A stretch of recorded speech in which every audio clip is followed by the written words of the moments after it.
यही एक सच्चे मोमिन का हाल होता है। करो लिंचिंग, करो कत्ल, एक नहीं 50 आदमी मिलके उसको मारो, बांध के मारो, वो किसी के सामने दहलता नहीं है, डरता नहीं है, हिम्मत नहीं हारता है, अकेले मुकाबला करता है, बंधा है तो मार खाता है, क्योंकि उसके पास ये वो जानता है कि अगरचे मैं अकेला हूं, कमजोर हूं, लेकिन मेरे पास ईमान की ताकत है, मेरे पास इस्लाम की ताकत है, मेरे पास तौहीद की ताकत है। इसलिए ये ईमान की ताकत, ये तौहीद की दावत उसको इतना मजबूत कर देती है कि वो 50 लोगों की मार के आगे भी झुकता नहीं है, और वो यही कहता है ला इलाहा इल्लल्लाह, ला इलाहा इल्लल्लाह। सुमैया से पूछो क्या था उसके सामने, सुमैया रजी अल्लाह तआला अन्हा से पूछो, इधर बेटा बंधा है, इधर शौहर बंधा है, इधर सुमैया का हाथ पीछे से बांध दिया है, कपड़े फाड़ के बरहना और नंगा कर दिया है, नेजा उठाया। अबू जहल कहता सुमैया मोहम्मद के रब को छोड़ती है या नहीं छोड़ती है? कहती है हरगिज नहीं, ये नेजा मार दूंगा। और उसने मारा। अबू जहल अकेला नहीं था, उसके साथ पूरी फौज थी। सुमैया अकेले तन्हे तन्हा उसने नेजा लिया, सुमैया की शर्मगाह में वो नेजा दाखिल कर दिया, यहां से मारा, उस तरफ पार कर दिया, इस शर्मगाह में डाला, उस शर्मगाह से निकाल दिया। और इसके बावजूद सुमैया क्या कह रही है, या सब्बित कदबैया अला दीनिक या अरहमर राहिमीन, आए अरहमुर राहिमीन, आए अल्लाह मेरे कदम को अपने दीन पर साबित रखना, मेरा कदम फिसल ना जाए, मेरा दीन मुझसे छूट ना जाए। गौर कीजिए, सुमैया, अबू जहल, अबू लहब और उनके सारे दुश्मनों के सामने अकेले हैं, हाथ बंधे हैं, अंदाबे निहानी में नेजा दाखिल कर दिया गया। वो ना अबू जहल से डर रही है, न नेजे से डर रही है, न तलवार का खौफ है, न पूरे अबू जहल के फौज और उसके कौम और उसके साथियों का डर है।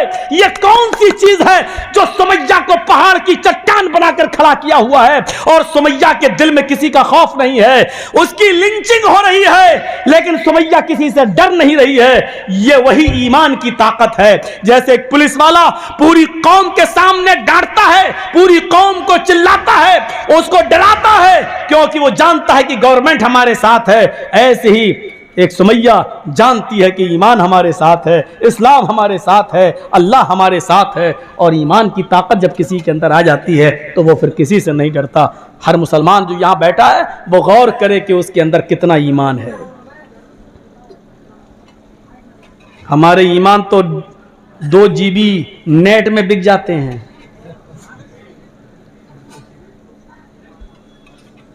क्यों नहीं सो रहे हो भाई? रात के 12 बज गए, सो जाओ। अरे मौलाना साहब ये 600 रुपए का नेट पैक डलवाया है, ये खत्म तो कर लूं, 12 बजे तक चलेगा मेरा।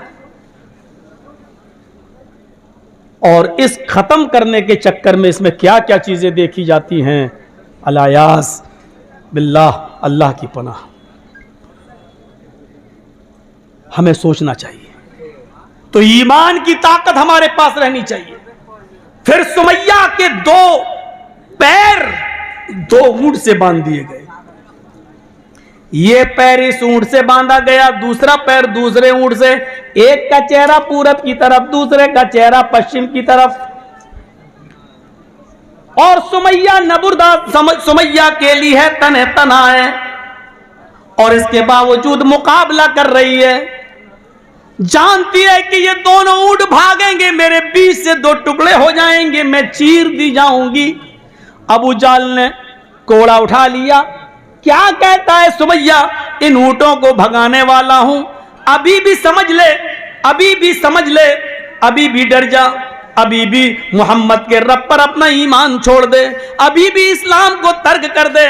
और सुमैया इस मौके पर अकेली तने तना क्या जवाब देती है, हाय अबू जहल, ये तो बोलना छोड़ दे कि मैं इस्लाम छोड़ दूं, मैं इस्लाम नहीं छोड़ सकती, ईमान नहीं छोड़ सकती। हाय अबू जहल, इन ऊंटों को भगाने में तू जितनी देर लगा रहा है, अल्लाह की कसम मुझे अल्लाह की जन्नत में जाने में उतनी देर लग रही है। ये कौन से जुमले थे? और सुमैया को सबके सामने एक जुमला कहने पर किसने मजबूर किया था? वो था ईमान। इसलिए हर आदमी अपना ईमान अपने अंदर टटोले कि वो कितने % है। शादी के मौके पर एक मोटरसाइकिल की डिमांड करके अपने ईमान का जनाजा निकालने वाले ये बेचारे ये उम्मीद रखेंगे कि अल्लाह की ताकत, ईमान की ताकत हमारे पास है। एक मोटरसाइकिल में तुम्हारा गुजारा चल जाता है, लेकिन एक मोटरसाइकिल देने में लड़की का बाप बेचारा कितने का कर्जदार हो जाता है और उसको अपना कर्जा चुकाने में कितना टाइम लगता है। यह दर्द जब आपके अंदर पैदा हो जाए तो इस्लाम है आपके अंदर। यह दर्द अगर आपके अंदर नहीं है तो इस्लाम नहीं आपके अंदर। कहते रहो अपने आप को मुसलमान। इस भारत में कितने लोग हैं जो अपने आप को राम भक्त कहते हैं, जबकि राम के नाम को बेचने वाले और राम की इज्जत और असमत को लुटाने वाले वही लोग हैं। कहते रहो हमारे अंदर इस्लाम है, कहते रहो मुसलमान है, कुछ नहीं। दर्द अपने अंदर किसी का पैदा कर लेना यह इस्लाम है। हजरत उमर फारूक को पता चलता है कि कुछ सिपाही, कुछ फौजी आ रहे हैं, रास्ता खतरनाक है, अपना एक कासिद भेज दिया जंगल में, यहीं आराम कर लो, रास्ता खतरनाक है, खतरनाक जानवर आते जाते रहते हैं, इसलिए तुम्हें रात वहीं गुजारना है और दिन के उजाले में तुम्हें मदीने आना है। उनको रात में उसी जंगल में गुजारना था उन फौजियों को। हजरत उमर अपना घोड़ा उठाते हैं और देखते हैं कि उन फौजियों को कोई तकलीफ तो नहीं है, बिस्तर उनके पास है या नहीं, तकिए उनके पास है या नहीं, लेटने के लिए चादरें बिछाने के लिए उनके पास चटाइयां है या नहीं। हजरत उमर ये देखने के लिए रात ही में निकल जाते हैं। क्या देखते हैं कि बीच सड़क पर एक औरत लेटी बैठी हुई है और उसकी गोद में एक बच्चा है जो रो रहा है। हजरत उमर ने घोड़ा रोका और कहा, क्या बात है, ये बच्चा क्यों रो रहा है? उसने कहा भूखा है। चलो इसको दूध पिलाओ, इस बच्चे को दूध पिलाओ, इसको खामोश कराओ और अपने घर जाओ। ये कहकर आगे बढ़ गए। फौज का मुआयना करके और उनका की देखरेख करके जब वापस लौटे, काफी देर के बाद जब वापस लौटे तो क्या देखते हैं, उसी जगह पर वो औरत अभी तक बैठी हुई है और उसका बच्चा रो रहा है। हजरत उमर घोड़े से उतरे, उस औरत के पास गए और कहा, बड़ी निर्दयी मां हो, बड़ी बेरहम मां हो, अभी तक बच्चे को रुला रही हो, तुम्हारी पिस्तानों में क्या दूध नहीं है जो इस बच्चे को पिलाकर खामोश कर सको और अपने घर जा सको? उसने कहा, मैं इस बच्चे को दूध पिलाना नहीं चाहती, मेरी पिस्तान में दूध है लेकिन मैं पिलाना नहीं चाहती, मैं इस बच्चे का दूध छुड़ा रही हूं। का क्यों? उस औरत को मालूम नहीं कि ये उमर है। उस औरत ने कहा, इसलिए मैं इसका दूध छुड़ा रही हूं कि उमर ने, अमीरुल मोमिनीन ने यह ऐलान कर दिया है, जब तक बच्चा अपनी मां का दूध पिएगा उसको बैतुल माल से वजीफा नहीं मिलेगा, फंड नहीं मिलेगा। जब बच्चा अपनी मां का दूध छोड़ देगा तो उस बच्चे का राशन मिलना शुरू हो जाएगा। मैं इस बच्चे का दूध छुड़ा रही हूं ताकि इस बच्चे का भी राशन मुझे मिलने लगे। जो राशन मिलता है वो मेरे घर में काफी नहीं होता।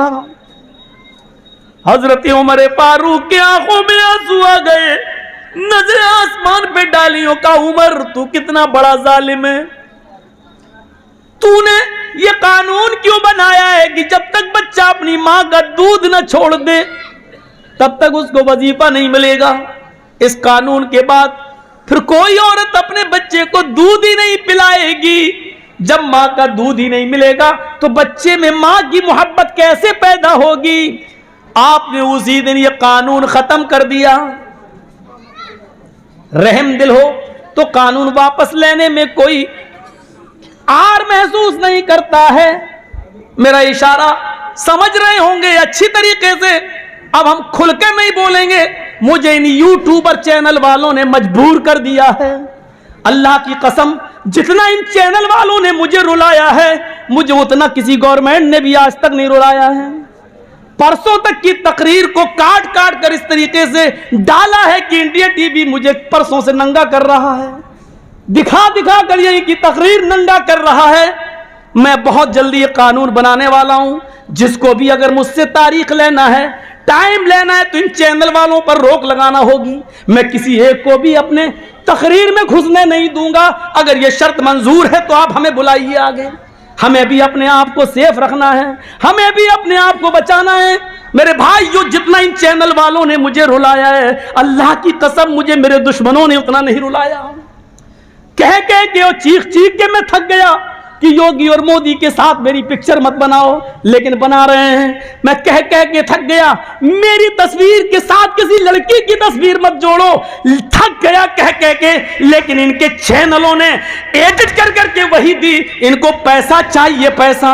इनको किसी की इज्जत प्यारी नहीं है। परसों से मुझे इंडिया टीवी वाला नंगा कर रहा है और अभी तक आज भी उसने नंगा किया है। उसने यही बिहार और बंगाल का माहौल बनाकर यूपी में हिंदू मुस्लिम एक कर रहा है, हिंदू मुस्लिम का षड्यंत्र रच रहा है। वो चाहता है कि मौलवी जर्जीस के भड़काऊ बयान को यहां पर इस तरीके से पेश करें कि सारे हिंदू भाइयों को एक कर दें। लेकिन ये कमीने वही दे रहे हैं जिससे हम रोक रहे हैं, जिससे हम मना कर रहे हैं, ये वही चीज दे रहे हैं बार बार काट काट कर। ये सुन लीजिए, अब तक जो प्रोग्राम मैं दे चुका हूं वो तो मैं करूंगा ही, लेकिन अब नया प्रोग्राम जो भी लेगा इस शर्त के साथ ले कि कोई भी यूट्यूबर वाला हमारे जलसे में नहीं आएगा। उसके बाद ही हम तारीख फिक्स करेंगे। अगर ये शर्त मंजूर नहीं है तो आप किसी और को बुलाइए और अपना जलसा कीजिए। मेरे भाइयों, हमें भी अपने आप को बचाना है। हम भी किसी माँ के बेटे हैं, हमारा बाप भी हार्ट का मरीज है। वो जब ये सब बातें और खबरें सुनते हैं तो उनको भी हार्ट ब्लड प्रेशर बढ़ जाता है। मेरे भाइयों, मुझे सबको देखना है, मुझे उनको भी देखना है। इन यूट्यूबर वालों ने मुझे जितना रुलाया है, अब मैं अल्लाह की कसम खा के कहता हूं उतना किसी ने नहीं रुलाया। इसके बावजूद भी अगर गैरत तुम्हारी नहीं जागती है तो मैं समझता हूं कि तुम्हारी तरबियत में कमी है। तुम्हारे बाप ने और तुम्हारी मां ने तुम्हें तरबियत नहीं दी है, मैं यही समझूंगा। तुम्हारे पास दर्द नहीं है मां का, तुम्हारे पास दर्द नहीं है किसी बाप का। तुम नहीं समझते हो, तुम्हें बस पैसा चाहिए, दौलत चाहिए, पैसा चाहिए, किसी भी तरीके से आए एडिट करके तुम दे रहे हो। मैंने कहा ना तकरीर में कि मेरे पास कुछ लोग आए और मुझसे कहने लगे या तो मेरी पार्टी में आ जाओ या दूसरी में। इस चीज को मैंने मना कर रहा हूं कि देखिए सियासी चीजें मत डालिए। इसी चीज को इन्होंने अपने चैनलों पे डाला और इसी चीज को उछाल रहा है वो इंडिया टीवी वाला, और दिखा रहा है पूरे हिंदुस्तान में, देखो ये मौलवी क्या कह रहा है। इस मौलवी ने देखो क्या कहा है। आ गया अखिलेश का प्रचार करने के लिए, आ गया है योगी और मोदी का डर दिखा रहा है मुसलमानों के दिलों में इस तरीके से। और अभी हम ये जो बोल रहे हैं ना, देखिएगा ये जुमले भी आ जाएंगे। आप ये जुमले जो हम बोल रहे हैं ना, इसको भी एडिट करके डाल दिया जाएगा कि मौलाना जर्जीस ये बोले हैं, जबकि इन जुमलों से मैं और परेशान हो जाऊंगा, और परेशान हो जाऊंगा। लेकिन बोलना इसलिए पड़ रहा है कि तुम्हारी खोपड़ी में बैठ जाए, लेकिन नहीं बैठ रहा तुम्हारी खोपड़ी में। मैं बिहार में और इंडिया टीवी दिल्ली में खबरें दिखा रहा हूं, आज भी दिखाई हो। और घर से मेरी मां का फोन आया, रो रही है मेरी मां कि बेटा अब मैं जेल में जाता हुआ तुझे नहीं देख सकती। मां मां होती है, मां मां होती है। ये मेरी मां की आंखों में जो आंसू आए हैं यूट्यूबर वालों, ये तुम्हारी वजह से आए हैं। अगर मेरी मां की आंख से एक भी आंसू गिरा तो मैं तुम्हें जिंदगी भर माफ नहीं करूंगा। मैं जानता हूं कितनी परेशानियों से मेरी मां ने मुझे पढ़ाया है और इस मकाम तक मैं पहुंचा हूं। अल्लाह तबारक व तआला ने मेरी मां के जरिए मुझे इस मकाम तक पहुंचाया है। तुम उस मां को रुला रहे हो, लगता है तुम किसी मां के बेटे नहीं हो। जिन चीजों से तुम्हें रोक रहा हूं तुम वही चीजें डाल रहे हो, वही चीजें डाल रहे हो। नफरत हो रही है मुझे तुमसे। इस वक्त मेरी खोपड़ी में इंसान हूं, ऐसा लग रहा है कि सबको उठा के यहीं से धराशायी कर दूं, तोड़ दूं सारे मोबाइल। इस वक्त मुझे ऐसा लग रहा है, यह महसूस हो रहा है मुझे। अल्लाह तुम्हें हिदायत दे, अल्लाह तुम्हारी खोपड़ियों में अक्ल सलीम पैदा करे।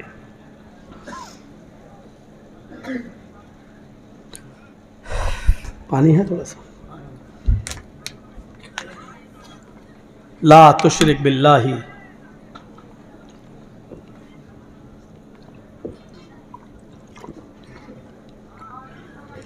शैअन इन कुतिलता हुर्रिकता, अल्लाह के साथ किसी को शरीक मत करो, चाहे तुम्हें कत्ल कर दिया जाए या जला दिया जाए। पहली चीज, हम तो सोच रहे थे 5 बता देंगे, लेकिन पहली में इतना वक्त लग गई। वला तउक़न्न वालिदैक, दूसरी चीज, और अपने माँ बाप की नाफरमानी कभी मत करना। लो, माँ बाप का दर्द हमें था, बोल भी रहा था और हदीस भी आ गई। वला तउक़न्न वालिदैक व इन अमराकन तख़रुज मिन अहलिक व मालिक, अपने माँ बाप की कभी नाफरमानी मत करना। ए भैया अब बैठ जाओ, अब किसी को जो उठे बगल वाला उसको जबरदस्ती बिठा दे, पेशाब लग रहा तो यही कर लो, लेकिन अब जाने मत देना, बहुत हो गया ये नाटक। वला तउक़न्न वालिदैक व इन अमराकन तख़रुज मिन अहलिक व मालिक, अपने माँ बाप की कभी भी नाफरमानी मत करना, चाहे वो तुम्हें अपने घर से निकल जाने का हुक्म ही क्यों ना दे दें, और अपने बीवी बच्चों को छोड़ने का हुक्म ही क्यों ना दे दें। बीवी बच्चों को छोड़ने का हुक्म देना छोड़ दो, लेकिन माँ बाप की नाफरमानी मत करना। घर मकान से निकाल दे, भाग, मेरा घर नहीं, तुझे 1 इंच जमीन नहीं दूंगा, निकल भाग, घर बार छोड़ देना, लेकिन माँ बाप की नाफरमानी, यह है माँ बाप का दर्जा। कौन बेटा ये कबूल करेगा? लेकिन हक यह है मां बाप का। एक सहाबी अपनी मां को तवाफ करा रहे हैं कांधे पर बिठाकर। हजरत उमर फारूक ने कहा, अलैकल जन्ना, तूने अपनी बूढ़ी मां को जो पैरों से लंगड़ी है, आंखों से अंधी है, अपने कांधे पर उठाकर खाने काबा का तवाफ कराया, तूने तो जन्नत पाली, तूने तो जन्नत हासिल कर ली, तू तो जन्नती हो गया। उस सहाबी ने कहा, अमीरुल मोमिनीन, क्या मेरी मां का हक अदा हो गया?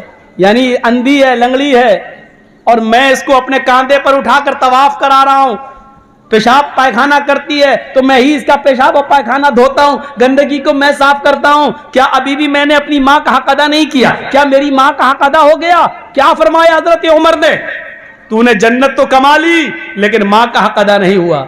कहा कि अच्छा, फिर मां का हक अदा कब होगा? हजरत उमर फारूक ने कहा, मां का हक अदा हो ही नहीं सकता। कहा कि कुछ नहीं, इतना काम मैं कर रहा हूं, गंदगी, खलासत, नापाकी, पेशाब पायखाना सब मैं धो रहा हूं, और अपनी मां को कांधे पर बिठाकर तवाफ कर रहा हूं, क्या अभी भी मेरी मां का हक अदा नहीं हुआ? हजरत उमर ने कहा, नहीं, जब वो तुझे पैदा कर रही थी, जब वो तुझे अपने पेट से जन रही थी और वो चीख रही थी दर्द की वजह से, उसके मुंह से जो पहली चीख निकली थी दर्द की वजह से, तुझे पैदा करते हुए दर्द ज़े होता है औरत को बच्चे की पैदाइश पर, तो जो वो दर्द हो रहा था और उस दर्द में तेरी माँ जो चीखी थी, पहली चीख उसके मुंह से निकली थी, अभी तो तूने अपनी माँ की उस पहली आह का भी हक अदा नहीं किया। तुम अपनी माँ की पूरी जिंदगी की हक की बात करते हो, नहीं किया। उसने कहा, बस बस बस अमीरुल मोमिनीन, अब मैं समझ गया कि अपनी माँ का ज़िंदगी भर खिदमत करके भी हम हक अदा नहीं कर सकते। जब अब तक मैंने अपनी माँ की पहली चीख का हक अदा नहीं किया, तो हम अब क्या करेंगे? नहीं कर सकते। ठीक है, हम जो करना होगा करेंगे। माँ के मकाम को और बाप के मकाम को पहचानो। जब मामून रशीद का किताब आया तो एक बाप एक बेटा दोनों गिरफ्तार कर लिए गए। बेटा का नाम है फजल बरमकी और उसके बाप का नाम है याहिया बरमकी। फजल बरमकी और याहिया बरमकी दोनों को मामून रशीद ने गिरफ्तार करके जेल में डाल दिया। बड़े नेक थे ये दोनों बाप बेटे, लेकिन बाप बूढ़ा था, सर्दियों के दिन थे, बाप को फजर की नमाज पढ़ने के लिए उठना था तो ठंडे पानी से वुजू बनाने में उसको तकलीफ होती थी। जेल में गर्म पानी का कोई इंतजाम नहीं था, तो जेल के अंदर बेटे ने सोचा कि मैं अपने बाप को गर्म पानी कैसे दूं। जेलर से बात की, उसने मना कर दिया। हमारे यहाँ कोई अलग से किसी के साथ अलग इम्तियाज़ नहीं बरता जाएगा, सारे कैदी बराबर हैं, गर्म पानी का कोई इंतज़ाम नहीं। तांबे का लोटा था फजल बरमकी के पास। ईशा की नमाज पढ़ने के बाद उस लोटे में फजल बरमकी पानी भर लिया करते थे और अपने बाप को सुला दिया करते थे ईशा के बाद। फिर उस पानी के तांबे के लोटे में जो पानी भरा होता था, उस पानी के लोटे को, उस तांबे के लोटे को अपने पेट से लगा लिया करते थे, ताकि पेट की गर्मी से रात भर ये लगा रहेगा तो सुबह तक कुछ तो इस पानी में गर्मी आ जाएगी, थोड़ी ही बहुत सही, कुछ तो गर्मी आ जाएगी। जब फजर की आजान की आवाज आती थी तब फजल बरमकी उस पेट से गर्म किए हुए पानी को उठाते थे और अपने अब्बू से कहते थे जल्दी से वुजू बना लो। गौर कीजिए, अपने बाप के लिए वुजू का पानी, गर्म पानी देने के लिए रात भर वो जागा करते थे कि कदरे गर्म पानी हो जाए, थोड़ा बहुत ही सही, लेकिन मेरे बाप को तकलीफ ना होने पाए। बाप का इस तरीके से उन्होंने हक अदा किया। और सच तो यह है कि इतना कुछ करने के बावजूद भी बाप का हक अदा नहीं हुआ। माँ को पहचानो और बाप को पहचानो। हजरत इब्राहिम अलैहिस्सलाम जब अपने बेटे इस्माइल से मिलने गए तो वो शिकार खेलने गए थे। इस्माइल की बीवी ने जब दरवाजा खोला तो नहीं जानती थी सामने मेरे ससुर हैं, इब्राहिम मेरे शौहर के बाप हैं, वो नहीं जानती थी। पूछा इस्माइल कहाँ गए? कहा वो तो जंगल में गए शिकार खेलने। अच्छा कब आएंगे? शाम को आएंगे। कहा देखो मैं शाम तक तो इंतजार नहीं कर पाऊंगा। अच्छा ये बताओ तुम्हारे घर का गुजर बसर कैसा चल रहा है? कहती बहुत बुरा। का क्यों? का सुबह खा लो तो शाम को भूखा सोते हैं और शाम को खा लो तो सुबह भूखे उठते हैं। हालात ही अच्छे नहीं है घर के। इब्राहिम अलैहिस्सलाम ने कहा ठीक है इस्माइल जब घर पे आ जाएं तो उनसे कह देना कि एक बुजुर्ग आदमी आया था और उसने तुम्हें सलाम कहा है और साथ में यह भी कहा है कि तुम्हारे घर की चौखट ठीक नहीं है, चौखट बदल लो। चौखट समझते हैं ना, दरवाजे पे जो चौखट होती है, अपने घर की चौखट बदल लो। इस्माइल अलैहिस्सलाम की बीवी कहती है बुढ़ा सटिया गया, चौखट तो ठीक है, गर्मियों में हवा आती है, सर्दियों में धूप आती है, इससे अच्छी चौखट कहाँ होगी? और बुढ़ा कह रहा है चौखट खराब है, चौखट बदल लो। इब्राहिम अलैहिस्सलाम तो चले गए। इस्माइल अलैहिस्सलाम जब शाम को घर पे आए तो पूरी बात बताई बीवी ने। ये बुढ़ा आया था कि अच्छा, का उसने तुम्हें सलाम कहा? सलाम कहा? वो समझ गए कि मेरे बाप थे। अच्छा और क्या कहा?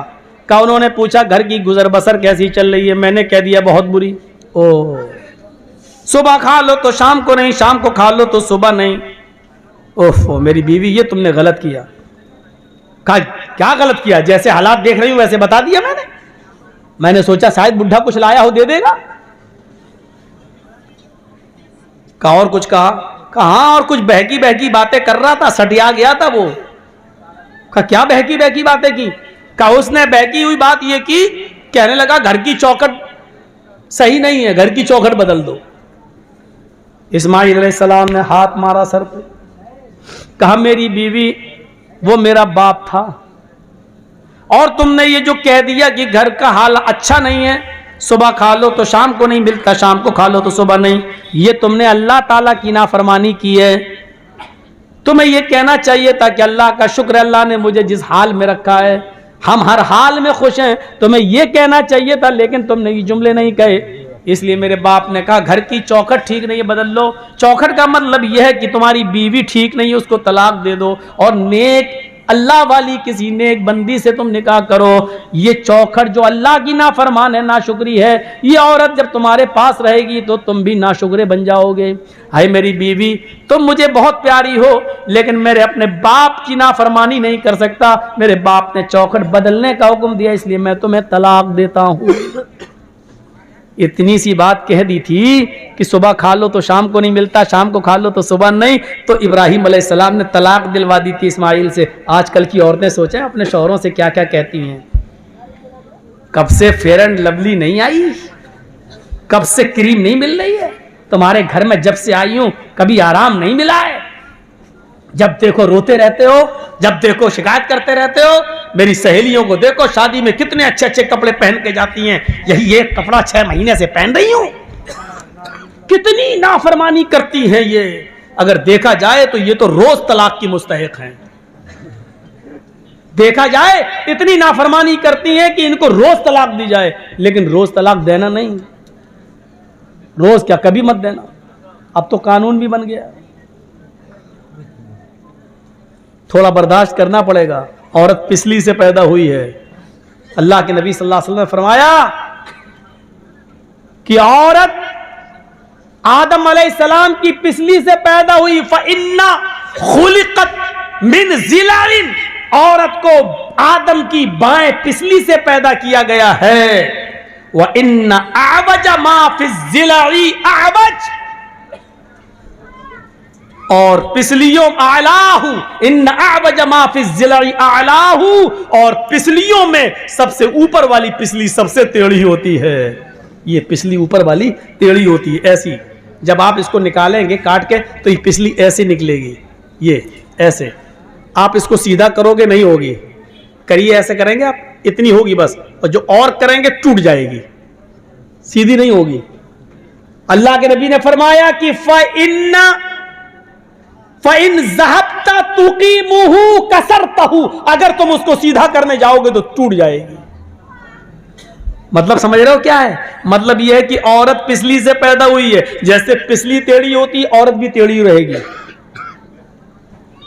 पिसली सीधा करोगे तो टूट जाएगी, औरत को पूरी तरह सुधारोगे तो सुधरेगी नहीं, तलाक ले लेगी लेकिन सुधरेगी नहीं, टूट जाएगी। यानी वो सोचे हट तलाक हो जाए, लेकिन हम औरत पूरी तरह सुधर ही नहीं सकती। बुरा ना माने हमारी माँ बहनें, हम क्या करें? अल्लाह के नबी ने कहा औरत पूरी तरह नहीं सुधर सकती, इसलिए टेढ़ा ही रहने दो और उसके टेढ़ेपन को बर्दाश्त भी करो। अल्लाह के रसूल ने आपसे कहा है, ये नहीं कहा जबरदस्ती सीधा करो, क्योंकि अगर जबरदस्ती सीधा होने वाली होती तो अल्लाह के नबी कह देते सीधा करो, लेकिन जबरदस्ती सीधा करोगे तो सीधी तो होगी नहीं, टूट जाएगी। तो जबरदस्ती सीधा करने से भी अगर टूट रही है, तलाक हो रही है और बच्चे आपके अलग अलग हो रहे हैं, तो ये सूरत मत आने दो, कुछ चीजें बर्दाश्त कर लो। और कुछ चीजें अच्छी भी होती हैं औरत के अंदर। आज कह रही हूं कि मर जाए मौलवी कमीना, हमें टेढ़ा बता रहा है, तेरी बीवी भी टेढ़ी होगी। हाँ है तो क्या करें? आप क्या समझते हैं मैं आपको यहां डांटता हूं? घर में हमको भी सुनना पड़ता है। और कौन ऐसा आदमी है जिसको अपने घर में नहीं सुनना पड़ता है? बताइए तो जरा। ये पार्लियामेंट में जितने बैठे हैं नेता ना, यो करते हैं, वो करें, क्या करें, घर में सब सुनते हैं। सबको सुनना पड़ती है अपने, बल्कि इन नेताओं की इनकी बीवियां जितनी निगरानी करती किसी की नहीं करती। बार बार पूछते हैं कहां हो, उनको मालूम है ये नेता है ना, किसी और के साथ ना लगा हुआ हो, इसलिए बार बार पूछती कहां हो कि नहीं साहब ये पान वाले की, अच्छा मेरी बात कराना जरा। बड़ा अजीब हाल है, शक है, अच्छा मैं फला की दुकान पे हूं, जरा जूता खरीद रहा हूं, अच्छा जरा जूते वाले से मेरी बात कराना। जूते वाला फ्री में मजे ले रहा है, बीवी तेरी नेता की, मैं बात करने का मुझे मिल रहा है। अजीब अजीब सूरत हाल पैदा